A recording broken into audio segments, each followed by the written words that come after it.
दुराचारो भजते मामनन्यभाक् साधुरेव समन्तव्यः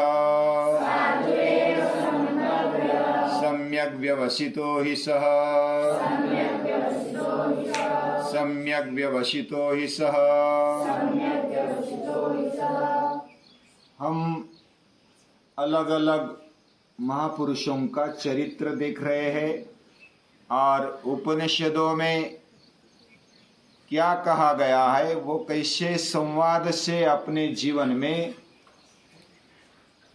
ये दुनिया के सिद्धांतों को लाते थे, अपने जीवन में जो लाते थे, ऐसे उन्होंने अलग अलग महापुरुषों ने कैसी मेहनत की, कैसे उनके जीवन में उतार चढ़ाव आए, इसका अभ्यास करते हुए हम अपने जीवन में भी वैसा क्या बन सकते हैं? क्या जो भी दोष, जो भी गलतियां छोटी बड़ी हो गई, उनसे सीख लेकर, इतिहास तो इसलिए ही सीखा जाता है, सीखना चाहिए कि जो भी हमारे पूर्वजों की गलतियां हुई वो हम न करें, हम उससे सीखें और आगे बढ़ते हुए सावधान रहकर अपने जीवन विकास को आगे बढ़ाए। ये इसके पीछे मान्यता होती है और हमारा भी ऐसा मानना है कि हम भी अभ्यास करते हुए आगे बढ़ेंगे। कम से कम गलतियां या तो जीरो लेवल पर हम कैसे आ सकते हैं, ये ध्यान रखेंगे। अभी आदमी है, मनुष्य है, तो गलती हो जाती, जो करने वाला है उससे गलती हो जाती, जो कुछ करता ही नहीं उससे गलती होने का कोई चांस नहीं रहता। लेकिन जो करता है उससे गलती हो सकती है, लेकिन गलती पकड़ के जो रखता है वो आगे नहीं बढ़ सकता। गलती हो गई सो हो गई, पश्चाताप दग्ध होकर उसको छोड़ देना चाहिए और फिर नया जीवन जीना चाहिए, नया जीवन का निर्माण करना चाहिए। हमारा जीवन वैसा है। हम अगर भूतकाल में ही अटके रहेंगे तो हमारा वर्तमान अच्छा नहीं चलेगा। अगर हम भविष्य की भी अगर चिंता करते तो भी वर्तमान में अच्छा नहीं जी पाते। तो हम आज कहानी देखेंगे, बहुत ही रोचक कहानी है। एक रत्नाकर नाम का एक सिपाही था और वह सिपाही से डाकू बन गया। राजा का सिपाही था पुराने काल में, और डाकू बनने के बाद जंगल में रहने लगा। सब परिवार जंगल में रहने लगा, कुटुंब के साथ रहता था। वो गुफा में रहता था और वो इतना ताकतवर था कि उसने टोली बना ली अपनी, और टोली के साथ वो जो भी जंगल के रास्ते से आ जाता उसको मार डालता और उसको लूट लेता। बहुत ही दहशत थी उसकी। आसपास के गांव में, आसपास के राज्य में उसकी बहुत ही दहशत थी। ये रत्नाकर, उसके रास्ते से कोई जाएगा तो वो जिंदा बचकर आ नहीं सकता। अगर बचता भी, इसका मतलब इसने शरण ले ली उसकी, उसने उसका धन दे दिया, पूरा सर्वस्व लुटा दिया। ऐसा अगर है तो ही वो बच सकता है, अन्यथा बच नहीं सकता। वो मारी डालता है, ज्यादातर मारी डालता था, इतनी दहशत थी। तो उस रास्ते से कोई जाता नहीं था। जो भी गए आज तक वे वापस नहीं आए, वापस भी आए तो बहुत ही जख्मी होकर के आए, पूरे लूट कर आ गए, यानी वो लुटा लिए गए। और इस प्रकार ये दहशत पूरे राज्य में फैल गई थी। और उस समय एक मुनि, उस प्राचीन काल में नारद मुनि हुआ करते थे। नारद मुनि वहां गए और उनको एक ऋषि को मिलने के लिए जाना था, अर्जेंट जाना था। और रास्ता तो जंगल से गुजरता था। तो लोगों ने कहा इस रास्ते से मत जाना, उधर रत्नाकर नाम का एक गुंडा है और वो दरोडेखोर, वो मार डालता है, लूट लेता है, आपको मार डालेगा। और इस तरह सभी ने बताया, लेकिन नारद जी टस से मस न हुए कि मुझे जाना है, मुझे मृत्यु का कोई डर नहीं है, किसी को चलना है तो चलो। 2 लोगों को आना था और वो डरे हुए थे, आगे जाकर के फिर वापस आ गए थे। और फिर नारद जी चले तो उनके साथ हम भी चलेंगे ऐसा बोलकर वो चलने लगे। आगे चलते चलते सामने से कुछ लोग दौड़कर आ गए, उनमें से एक को मार डाला था, बाकी भाग रहे थे पीछे कि हमें भी मार डालेंगे, चलो भागो भागो भागो ऐसा बोलकर वो भाग रहे थे। तो वो जो 2 साथ में चल रहे थे ना नारद जी के, वो भी भागने लगे और नारद जी को भी बोले कि आगे मत जाओ, वो तो अभी तलवार लेकर कुल्हाड़ी लेकर आगे बैठा हुआ है और किसी को छोड़ेगा नहीं, तो हम चले अपना जान बचाकर। तो सब भागे, अकेले नारद जी पर चलते, नारायण नारायण, चले आगे। ऐसे आगे चलते चलते वो रत्नाकर बैठा ही था, उसने अड़ा लिया, हे साधु, हे महाराज किधर जा रहे हो, पहले ठहरो। तो वो चलते रहे, बोले कि कहाँ जाना है, मरना है क्या? तो बोला कि मुझे मरने से डर नहीं। तो नारद जी बोले कि मैं डरता नहीं।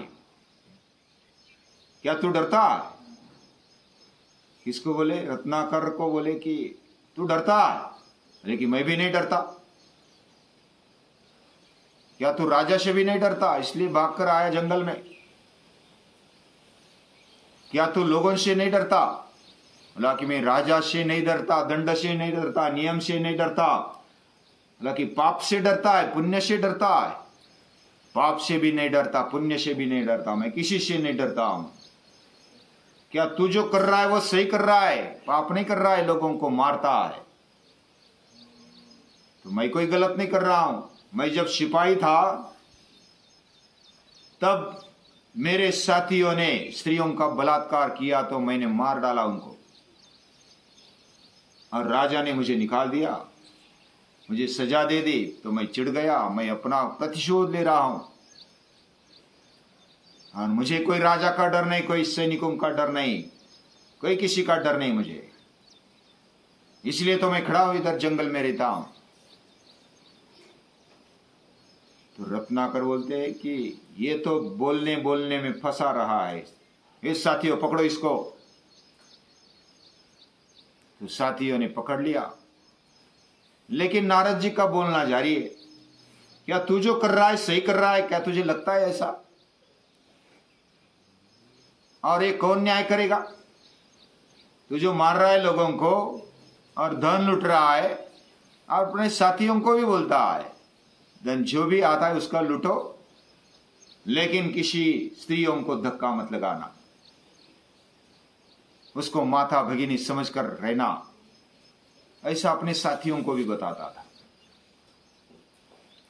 बोला कि मैं कोई पाप नहीं करता हूं, मैं तो प्रतिशोध लेता हूं, ये दुनिया निर्मम है, पूरा राजा राज्य पूरा निर्मम है, पूरा समाज निर्मम है, उनके पास कोई दया माया नहीं, तो इसलिए मैं ऐसा बन गया, लोगों ने मुझे ऐसा बनाया। तो नारद जी ने फिर से पूछा, क्या तू जो कर रहा है तेरे साथ में कौन कौन है? तुझे लगता है ये साथी तेरे साथ है, लेकिन वो स्वार्थ के लिए तेरे साथ है। तुझे ऐसा लगता है कि तेरा कुटुंब तेरे साथ है, इस पाप में भागीदार है। क्या सचमुच भागीदार है? तू सही कर रहा है गलत कर रहा है, कौन है तेरे साथ में? नारद जी ने पूछा, बार बार पूछने के बाद उसको लगा कि ये तो क्या प्रश्न कर रहा है, कुछ सोचना चाहिए। वो भी सोचने वाला था।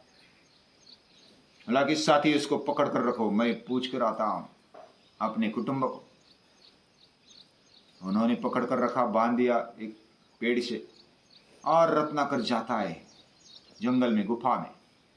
उधर जाकर के वो अपनी पत्नी से पूछता है, क्या मैं जो कर रहा हूं, क्या तू शामिल है मेरे साथ इस करने में? बोला कि मैं तो एक पन ले चुकी हूं, विवाह जब किया तो सुख दुख में आपके साथ रहूंगी, लेकिन ऐसा तो नहीं कहा कि पाप में आपके साथ रहूंगी। आप पाप कर रहे हैं, मैं आपके साथ नहीं हूं, पाप के साथ नहीं हूं, आपको ही भुगतना पड़ेगा। उसको तो धक्का लग गया, जिसके लिए पूरा करता हूं ये सब मार रहा हूं, वो पत्नी मेरे साथ नहीं है, पाप में भागीदार नहीं है, तो वो तो धक्का लग गया उसको। उसने फिर बाकी कुटुंब से पूछा, अपने बेटों से पूछा, अपने पिता बूढ़े बन गए थे उनसे पूछा, तो बूढ़ा पिता भी बोला कि तू जो कर रहा है ना ये गलत है, ये सही नहीं है, लेकिन मैं तो अभी बूढ़ा बन गया हूं, तेरे आधार पर रहता हूं तो बस जी लेता हूं अभी। बेटे भी बोले कि पाप में हम सहभागी नहीं है। पूरा कुटुंब विरोध में गया। उसको एकदम धक्का सा लग गया कि जो नारद जी जो बोलते हैं ना वह सही है। वो प्रामाणिकता से विचार करता था, प्रामाणिकता से विचार करते हुए उसको लगा कि ये तो सही नहीं हुआ। फिर वो आता है, वापस आता है, तो उधर जो रत्नाकर के साथीदार थे तो वो तो चले गए, भाग गए, उसको ऐसा ही अकेला छोड़कर भाग गए। नारद जी बोले कि तुम्हारे साथी तो चले गए, मुझे छोड़कर, अकेला छोड़कर, मैं हूं लेकिन तेरी राह देख रहा हूं। तो रत्नाकर फिर बोलता है कि मैं भी अभी अकेला पड़ गया, क्षमा करो मुझे। वो गिड़गिड़ाया और लोटांगन डाल दिया नारद जी के सामने। नारद जी बोलते हैं मनि मन अपिचेत सुदुराचारो भजते माम अनन्य भाव साधुरेव समंतव्य सम्यक व्यवसितो ऐसा। उसमें उसकी आंख में आंसू है, पश्चाताप दग्ध हो गया है कि मैं जो भी कर रहा हूं गलत कर रहा हूं, और सही दिल से मैं मान रहा हूं कि अभी ये गलत हो रहा है, मेरे साथ कोई नहीं, मैं अकेला पड़ गया। तो नारद जी बोलते हैं कि तू अकेला नहीं, तेरे साथ तेरा चैतन्य बैठा है, तेरा भगवान बैठा है, तू कैसे अकेला है? आज तक तूने जो भी किया, जो भी संसार खड़ा किया था वो तूने ही खड़ा किया था, और आगे भी जो संसार तू खड़ा करेगा वह तू ही खड़ा करेगा। तू ही तेरे संसार का, तेरे प्रपंच का कर्ता धर्ता है, तू ही तेरे जीवन का उद्धार करता है। उद्धरेद आत्मनात्मानम न आत्मानम अवसादेत। अपने आप को कम मत समझ, उठ जा। और इस तरह सुदुराचारी, अत्यंत दुराचारी होने पर भी वह अनन्य भाव से शरण में आता है नारद जी के। नारद जी बोलते हैं मेरे शरण में मत आना, भगवान के शरण में जाना। ये नारायण हमारा कर्ता धर्ता है, ये परम शक्ति हमें हिम्मत देती है। मैं निर्भय इसलिए जीता हूं कि मेरे साथ वो शक्ति है, तेरे साथ भी है, हर एक के साथ है। वो समझ लो और लगो अपने नवे जीवन के मार्ग पर। तो ऐसे बोलकर वो बदल जाता है, वह पश्चाताप से दग्ध होकर वो आंसू गिराता है और बोलता है कि आगे ऐसा नहीं होगा। मैं अपने जीवन में कुछ करना चाहता हूं, कुछ बदलना चाहता हूं, ये सब छोड़ देना चाहता हूं। भूतकाल को छोड़कर गते शोको न कर्तव्यो भविष्यन्नैव चिंतयेत् वर्तमाने न काले न प्रवर्तन्ते विचक्षणा। जो वर्तमान में चलता है ना वह सच्चा पंडित है, सच्चा विचक्षण है। और इस तरह रत्नाकर बदल गया, और ऐसा बदलने वाला दूसरा तीसरा कोई नहीं। बाद में उसने राम का चरित्र उठाया और इतिहास में उसको रत्नाकर नाम था।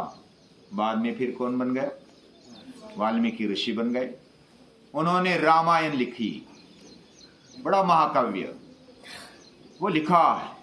और इतना दुराचारी होने पर भी आदमी बदल सकता है, लेकिन अनन्य भाव से उसने भगवान को पकड़ना चाहिए, आत्मशक्ति को पकड़ना चाहिए। उसने राम को पकड़ा और राम को इतना पकड़ा कि लास्ट तक छोड़ा नहीं, और पूरा रामचरित रामायण उसने लिखी और लव कुश को पूरी रामायण पढ़ा डाली।